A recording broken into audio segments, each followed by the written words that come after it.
my dear Bruins friends, I do believe it is time to hug it out, as the towel may suggest. Because that is a 3-2 victory over those damn Habs. Welcome back down into the den, everybody. Never would have expected the Bruins to be top of the division after 20 games. I think everyone expected this team to be somewhere near the bottom. I think we're doing a Freaky Friday type thing with the Leafs. But speaking of top of the division, this game had playoffs written all over it. You know it's a good game when you barely even sat down with supper. You're just getting into the door after a long shift, just taking your jacket off, just sitting down with some good supper that you reheated, and there's already a fight. Not even 5 seconds into the game, and already Zadorov and Stupel are going at it. Props to Jaden Struble. I would never recommend taking on a fight with someone who is not only 7 inches, but also 50 pounds heavier than you. But he took it like a champ. Gotta commend the dude there. Jeannot also got into a fight. Like, this was vintage Bruins and Habs hockey. Complete with fantastic goals from Marat, Khusnutdinov, and Viktor Arvidsson. A shorthanded goal against the Bruins that really should not have happened. And penalties galore. You're not really going to hear David Pastrnak be brought up within the context of this game, despite him having a couple of really good plays, mostly because the entire second period was almost all penalties. The Bruins spent most of the second period on the penalty kill. The Bruins taking 7 minor penalties in this game is really concerning.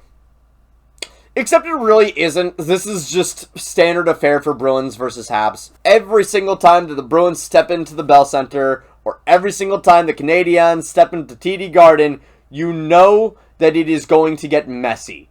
And that's exactly what this game was. It was messy. But in the best way possible. Because the Bruins took 7 minor penalties.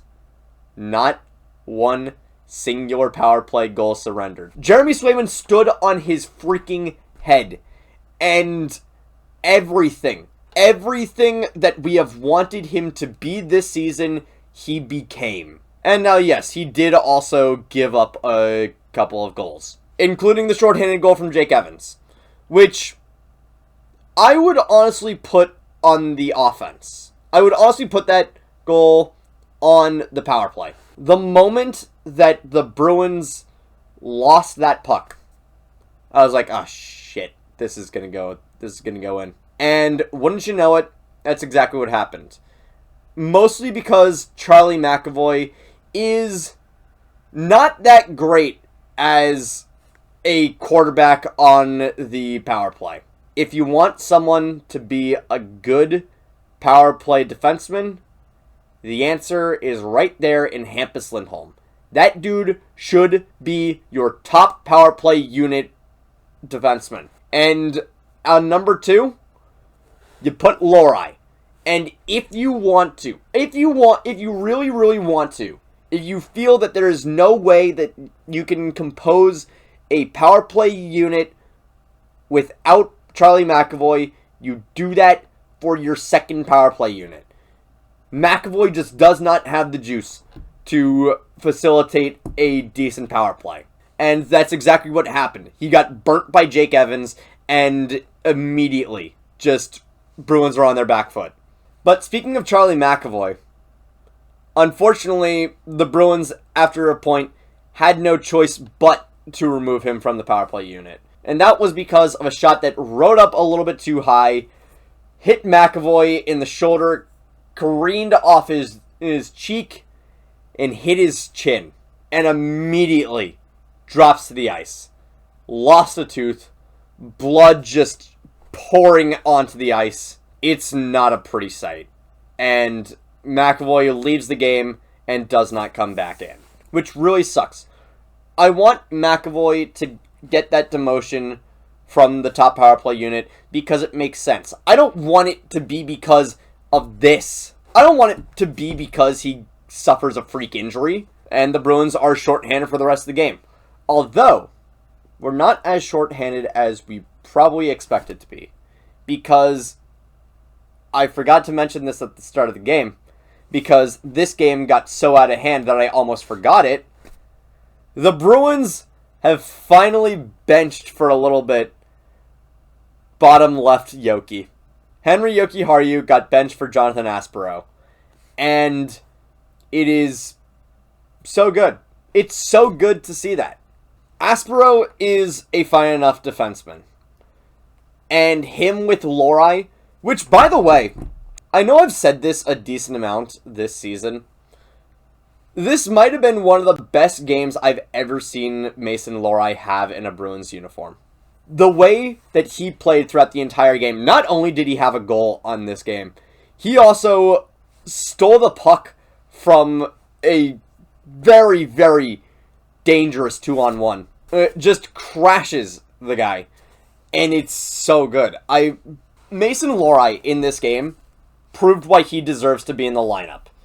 And I think, honestly, the 5 to 6 game benching from him kind of made sense. It did make sense. Not only was he playing not great, but also, one thing that Marco Sturm has kind of instilled in this locker room so far is that, yes, he's going to criticize you in the press. He's not going to do it for no reason. And 2, he will absolutely show you what you need to do to be better. Word on the street is that Sturm spends almost every single waking moment in the film room. And he's just breaking down absolutely everything. And that is exactly the type of work ethic that you want to see in a head coach. And to bring other players into that fold.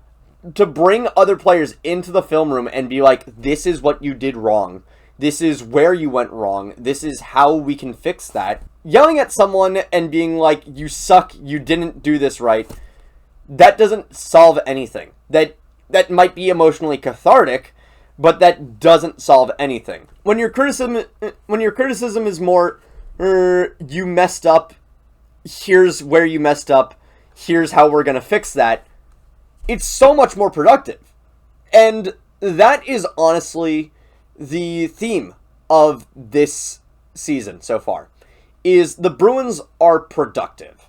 I was actually talking with my dad about this earlier.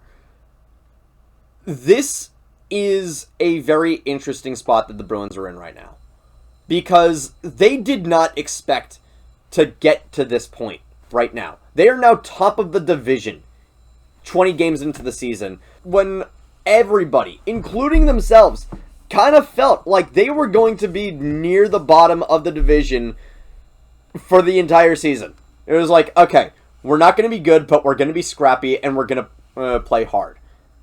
We're scrappy, we play hard, and we're winning. And I think at some point, there's going to be a fork in the road. There's absolutely going to be a fork in the road. Because right now, this team is kind of punching above its pay grade. This team should not really be winning 9 of 10. Especially not this early in the season.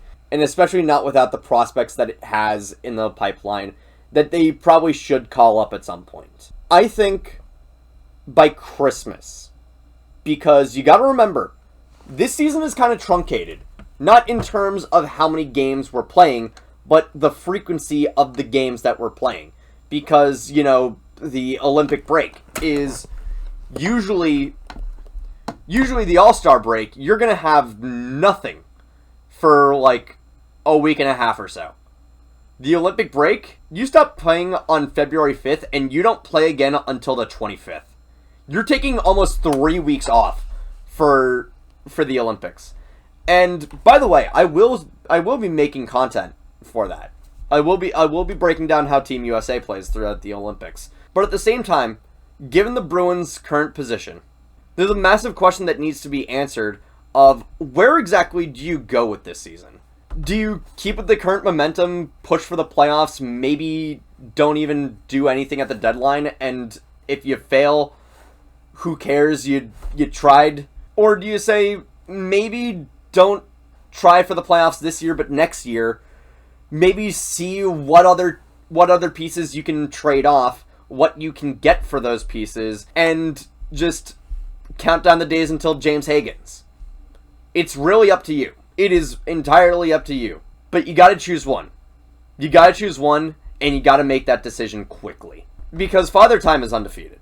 And this team is kind of on borrowed time right now. At least the way that they're playing right now. Which way are you gonna go? I know which way I'm gonna go. I'm gonna go to bed. So, thank you all so much for watching. I'll see you guys in the next one. Take care.